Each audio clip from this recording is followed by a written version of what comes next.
Ba-da-da-da-da-da-da. Am I live? Okay. Hello, y'all. Happy Friday. Happy Friday. There we go. That's the button I was looking for. Happy Friday, y'all. How is everybody doing today? I hope that you have had. Hold on, my lips are dry.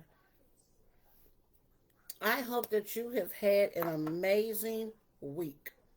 We are coming to the close of March, which, as you know, is Women's History Month, and so we've been doing some content and some lives about you creating your own history. We talked about acknowledging the things that a lot of women are dealing with, whether that is overwhelm, whether that is always being the strong person, whether that is being in isolation. We talked about defining your life your way, defining your roles your way. We talked about dreaming again. And so today, what we're going to talk about is the doing, because it's time for us to live beyond the moment. The moment is where we gather all the information, right? The moment is where we acknowledge what we're feeling, where we get words to explain what we've been feeling, right? Where we've been given the vocabulary. We've had our feelings validated and all those things. But now it's time for us to live beyond the moment. And so the way we live beyond the moment is do. We live in the doing.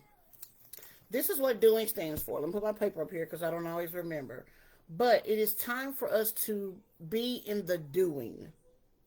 So D, define your why. You're going to start with clarity. You're going to talk about what are you working towards, and you're going to talk about why does it matter to you. Because if you don't know your why, it can be easy for you to go back into old patterns. It can be it can be easy for you to go back into isolation. It can be easy for you to remember what was comfortable and go back to that place. So you're going to define your why. And for some of you, the why is simply because things have to be different. Because a part of you is not fulfilled. You have all the things, all the roles, all the people. You're taking care of everything, but you're not taking care of you. And so things have to be different. And for some of us, that is the why. You're going to own your boundaries. You're going to own your boundaries. And so your boundaries are your boundaries. You don't have to justify them. You don't have to have the same boundaries that someone else does. Your boundaries are your boundaries. You're going to set boundaries that reflect your value and your capacity, right? So it doesn't matter if you used to do this all the time. If you no longer have capacity, we're no longer doing it. So you're going to own your boundaries. It is okay for you to say no so that you can say yes to the things you want to say yes to.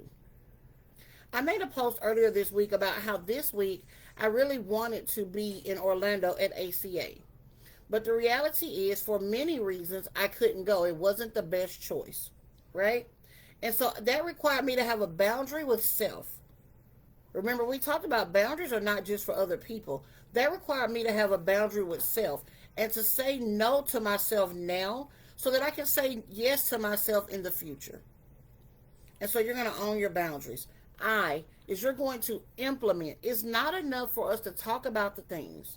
It's not enough for us to acknowledge and validate. Those things are important, but it is also important for us to implement. And we're going to implement with intention. So we have ideas when we did the exercise about dreaming again. We may have learned some things that used to make us happy, used to fill us with joy, and we haven't done those things in a while. It's not enough to have those things on the paper. We have to then go and do the things. So every action that you do, every decision that you make is going to reflect back to your truth, to the definition that you created for yourself, right? Not somebody else's definition, not somebody else's timeline, but you're implementing with the intention that you have desired, the intention that you have set. And you're going to nurture your support system. We always say that it takes a village to raise a kid. And it does. But it also takes a village for you to thrive. And women thrive in the right community. And so if you're in a toxic environment, if you're in a community where people are like, hey, moms don't do that, wives don't do that, women don't do that, this is all you need to be focused on, then you're not in the right community. And so when you find your community, you're going to nurture them. Nobody thrives alone. We're going to surround ourselves with supportive people, people that uplift us, not people that drain us, right? You're going to add to your community as need be. That's what nurturing it means. You add to it, you take away from it. So if you need to add a therapist, if you need to add a coach, if you need to add a sister friend, if you need to take away someone you thought was a friend, whatever that looks like for you, you're going to nurture your garden. And then G, you're, uh-oh, I thought I had my phone on silent. Sorry. Okay. And G, you're going to give yourself grace. I cannot stress this enough. You're going to give yourself grace. Grace is not giving yourself an excuse, right? Grace is acknowledging the circumstances. Things may not have gone the way we wanted them to go, but they're going. You're going to give yourself grace. I always tell people, healing and growth are not beautiful things. The end result is beautiful, but y'all, the road there, the bridge there is giving very much Billy Goat gruff. Yes. But turning back is not an option. Because turning back is only going to keep you in the places you've always been, the places that are no longer serving you. And I mean the internal places, the mental places, the emotional places, and maybe even the physical places. So although this bridge, this healing, this growth, this doing something different, because for a lot of us, we are unlearning things. We are going against the grain of society, maybe even the grain of our family, and we're living life as a mother and a wife, as a woman, in a way that we define it. And that's not always going to be pretty for other people. It's not always going to be pretty for us. But we're going across this bridge because we see the lush green grass. We see the life of happiness and joy, not perfection, but we see a life more aligned with what we desire. And so you're going to give yourself grace. Give yourself the space to evolve, to pivot, and to become. And we're going to do this without apology. What does grace look like? Y'all know I have a perfect example. So this week my kids are on spring break.